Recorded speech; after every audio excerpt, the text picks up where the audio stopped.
We just got one. And it's a flip from LSU. The Miami Hurricanes land a creature for their defensive line. From the 407 to the 305. DeAnthony Lafayette. Welcome to the U.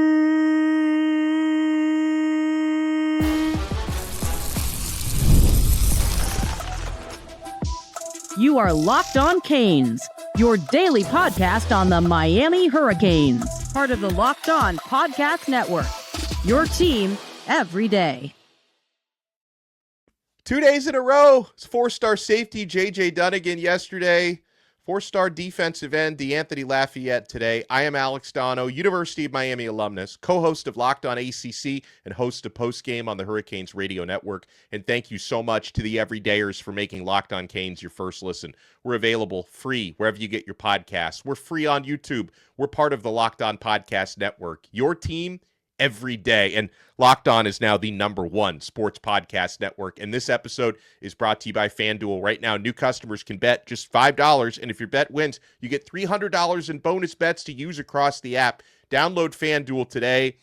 Hurricanes are now top 10 on every recruiting service for the class of 2026. We will discuss, and we'll discuss the class. But let's talk about DeAnthony Lafayette. This is a player that's been obviously trending very much in Miami's direction, had been verbally committed to the LSU Tigers. And so, if LSU's after somebody, it's a pretty darn good player. Not a Louisiana player, but a Central Florida player out of Lake Nona High School in the Orlando area. Miami's had a lot of success in Central Florida in this recruiting cycle, and the streak continues. And so, yeah, DeAnthony Lafayette, he took a visit to Miami, an official visit back in the summer, took official visits also in the summer to Oklahoma, Florida State. He ends up choosing Miami over these schools, along with obviously choosing Miami over LSU. And so Lafayette, he took an unofficial visit, a game day visit to Miami this past weekend for the Syracuse game. And shortly after that visit, decommitted from LSU over the weekend. I think it was on Saturday. He decommitted from LSU, and very quickly things started to trend in Miami's direction. So it's great to land this player. And obviously, in the case of LSU, uncertainty with their coaching after Brian Kelly was fired. They're trying to sort their situation out, and Lafayette decided to reopen his recruitment, and Miami lands this player over your in-state rival, Florida State, which is always nice to beat Mike Norvell to whoever you want to beat him for, and Oklahoma, which is a fine program, and LSU. Let's talk about the player. DeAnthony Lafayette, he's a hybrid defensive end, 6'1", 230 pounds, and this guy lives rent-free in the backfield. He creates havoc for opposing quarterbacks and opposing running backs. Just to give you an idea of what Lafayette is doing in, good school district in Central Florida, he has 40 career sacks, 6'8" wingspan, and he plays with violent power, freakish first step, has great twitch as well.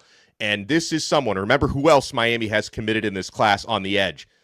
Miami wants to pair Lafayette with Asharri Charles, another top in-state prospect who Miami has committed. Charles, who awesome senior high school season for him at Venice, which is a powerhouse program on, like the southwest side of the state of Florida. And you're going to be able to pair DeAnthony Lafayette and Asharri Charles, and you got to hope that this is like the next generation's version of what Miami has right now with Ruben Bain and Akeem Mesidor. In fact, that was something Lafayette talked about. He made some comments to Gabby Urruti at 24/7 Sports over the weekend. He says, this is what Miami told him, part of their recruiting pitch to him. I'm a guy that they need, and my skill set is one of a kind. That's what the coaches told him. I have what they need and what they're going to miss when Bain and when Ruben Bain and Akeem Mesidor leave for the NFL. So, you're going to be able to have Asharri Charles on one end, DeAnthony Lafayette with his 40 career sacks on the other. He, by the way, is the Lake Nona High School, which is also the alma mater of Zane Durant, but he broke all of Durant's records. He's the Lake Nona career, season, and single game sack leader This guy started playing running back mid-season for his team. He's rushed for 5 touchdowns, and he has a pick 6 as well on defense. So he's doing a little bit of everything. And DeAnthony Lafayette, he runs track. He's a bigger guy, but he's got an 11.3 100-meter time, and he's the school record holder for the discus. So Miami's got like a bunch of guys now who can throw stuff, which is, I mean, they'll be throwing opposing players around. Obviously, you got your top offensive line recruits going to be throwing fools around. Now one of your top defensive line recruits is going to be throwing bodies around. You absolutely love that for this Miami defensive line when you add a guy like DeAnthony Lafayette. By the way, I reached out actually yesterday because I was thinking this Lafayette thing could kind of pop at any time. So I reached out to the recruiting overlord, Brian Smith, for his scouting report because he's scouted Lafayette in person on a number of occasions, and he told me speedy edge rusher. He's best at dipping around an offensive tackle with agility and quickness. Says not the tallest or the longest, but Lafayette wins one-on-one battles with motor as much as his talent. And remember, so 6'1", a little bit shorter than you want to be in terms of like the NFL dimensions, but it's about the same height as Ruben Bain, who's done pretty well for himself at the college level to this point, I think. And again, you're going to have that Bain-Mesidor type of combo for the future when you compare DeAnthony Lafayette along with Asharri Charles. Welcome to the U. This is a really, really nice get for the Miami Hurricanes. And we'll talk about what's in the class now because you add DeAnthony Lafayette, and Miami is now up to 27 verbal commits, which I know it seems like a big number, right? There's always the possibility between now and National Signing Day you could add more guys. In fact, there's a few more players Miami is after. We'll talk about. Obviously, there is a possibility. I don't want to speculate on who, but there's always a possibility you lose a player or two. You add another player or two between now and National Signing Day. But with the new scholarship limits being way up at 105. And with the Hurricanes, they're going to lose a bunch of players to the NFL and to graduation this year. Don't be surprised if this is a big class, like 30 plus. Like, do not be surprised if there are 30 or more players in this class of 2026 for Miami. And they're in the top 10 now, folks. We will talk about it. We're only getting started on this brand new episode of Locked On Canes.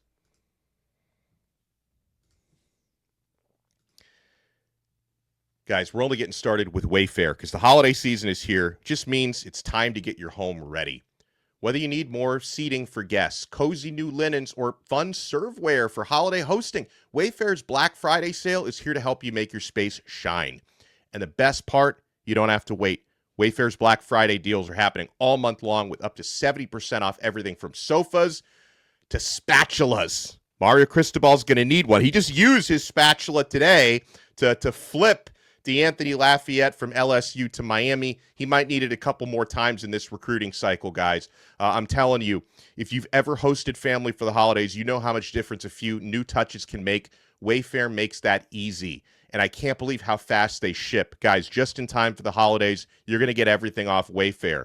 Wayfair's Black Friday deals are happening all month long with up to 70% off everything from sofas to spatulas. Do not miss on early Black Friday deals. Head to Wayfair.com now to shop Wayfair's Black Friday sale for up to 70% off. That's WAYFAIR.com, and the sale ends December 7th. Thank you for making Locked On Canes your first listen. We're available free wherever you get your podcasts. We're free on YouTube. And this Locked On Podcast Network is now the #1 sports podcast network in the world. Thank you to you guys for helping us get there. All right, so with the addition of DeAnthony Lafayette, Miami officially moves from number 11 up to number 10 on the 24/7 Sports composite. Now, a lot of times when I'm talking about where the recruiting class ranks, the reason why I use the composite is they average out the other recruiting services. It kind of gives you like the look at the whole landscape, because even before tonight, Miami already was within the top 10 on the On3 rivals, which are now merged together. They were already top 10 by that metric. Now they move into the top 10 by every metric. Miami has a top 10 class right now. They are behind the Texas Longhorns at 9th, Tennessee Volunteers 8, Ohio State 7, then Texas A&M, Oregon in the top 5, along with Notre Dame at 4, Alabama 3, Georgia 2, and USC 1. And in terms of the commits, Miami's verbal commits to this point, and you notice there's a lot of defensive linemen now, and I think there could be another defensive lineman that happens sooner rather than later, because another player that we've been watching who's got crystal ball predictions to land at Miami is current Penn State commit defensive lineman Anthony Chukwara out of Delaware, top recruit in the state of Delaware. Obviously Penn State, another team that's got an interim coach. They fired James Franklin several weeks ago, and their recruits are looking around. Miami seems to be in the top position to flip that defensive lineman. And so when I was having a chat with Brian Smith, the recruiting overlord, and I was telling him, I feel really good about DeAnthony Lafayette, who Miami just landed, and maybe Isaac Chukwara, the Penn State commit. There's also Nagel, who's a Pittsburgh commit on the defensive line Miami's working on. And Brian says to me, how many defensive linemen are Miami trying to land? My answer was, all of them. That's how many defensive linemen Miami is trying to land. So let's talk about who's in this class right now. Number 1 commit is on the offensive line, Jackson Cantwell. Track and field stud. You talk about people throwing bodies. This guy throws the discus and the shot put at almost an Olympic level. His parents were Olympians. Jackson Cantwell, the 6'8", 325-pound offensive lineman, headlines the class. He's the 5-star. You've got several 4-stars in tight end Israel Briggs, 4-star safety J.J. Dunnigan, who Miami just landed last night, receiver Vance Spafford, who visited Miami. He and his family were here for the Syracuse game. Asharri Charles, who we talked about, another top edge rusher. Jordan Campbell, 4-star linebacker. Milan Paris, 4-star receiver. 4-star receiver Samori Wingo. Cornerback Camden Portis, a 4-star. 4-star offensive tackle Joel Irvin out of Fort Myers. Our guy Calvin Harris went to that same high school back in the day. 4-star defensive lineman Keyshawn Stansel. Again, Miami wants all the defensive linemen. 4-star corner Jalen Waters. 4-star safety Cortez Redding. 4-star defensive lineman Anthony Kennedy. 4-star offensive tackle Ben Congdon, who's a great player as well. 3-star quarterback, he's actually a composite 4-star, Darion Coleman. 4-star edge rusher DeAnthony Lafayette. 3-star linebacker Justin Edwards. 3-star running back Javion Mallory. 3-star cornerback Brody Jennings. 3-star corner Jontavius Wyman. 3-star receiver Tyron Evans. 3-star offensive lineman Cannon Pickett. 3-star O-line Reese Woodrow, another Central Florida guy.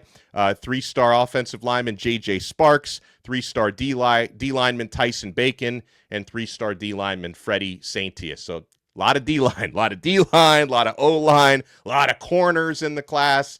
I mentioned, we're watching out for Isaac Chukwara as a possible commit coming up soon. Potentially, again, these are players Miami is trending for. I make no guarantees.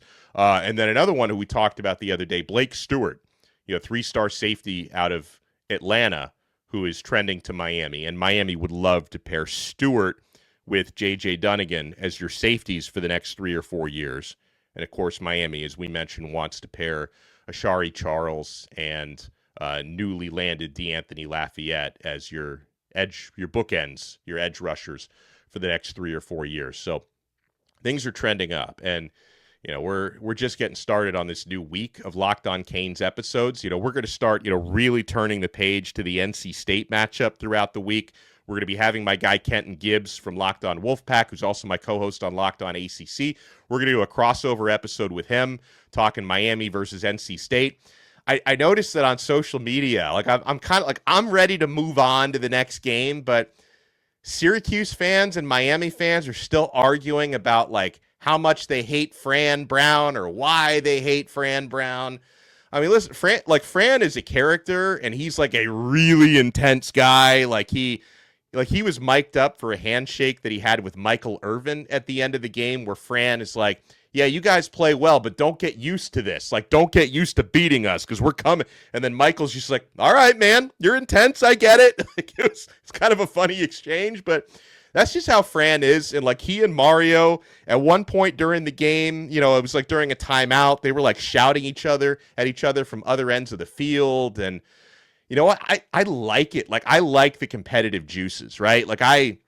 And Mario talked about it afterwards, and he just said like, hey, we're just competitive. We were talking about the game or whatever was going on. Fran Brown said, hey, like no animosity. We're just two competitive guys. And, it kind of reminds me as a longtime Miami Dolphin fan, it reminds me a little bit of how Rex Ryan, we're talking like early 2000s when Rex Ryan was the coach of the Jets, and he used to get into it with Dolphin fans and Dolphin players.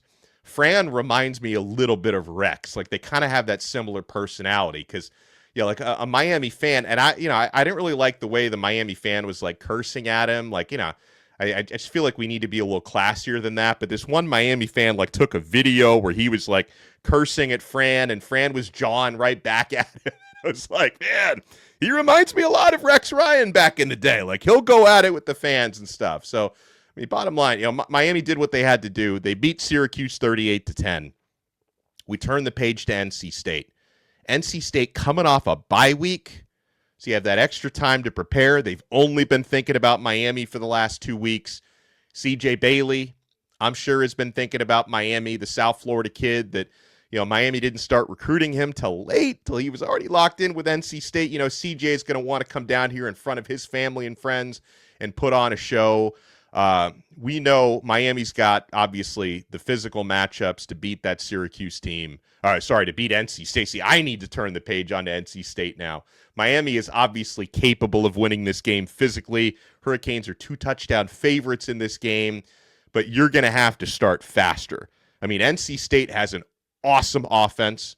Miami and Notre Dame, who they played earlier this year, are the two best defenses that NC State is going to face. They only scored 7 points against Notre Dame. I think Miami can, potentially do some work defensively, but I don't think the offense can afford a slow start like they had against Syracuse, where first 4 possessions were punts. We can't be having that this week, because if you're not careful, CJ Bailey, tight end Justin Jolie, who's one of the best in the country, running back Hollywood Smothers, one of the best in the country.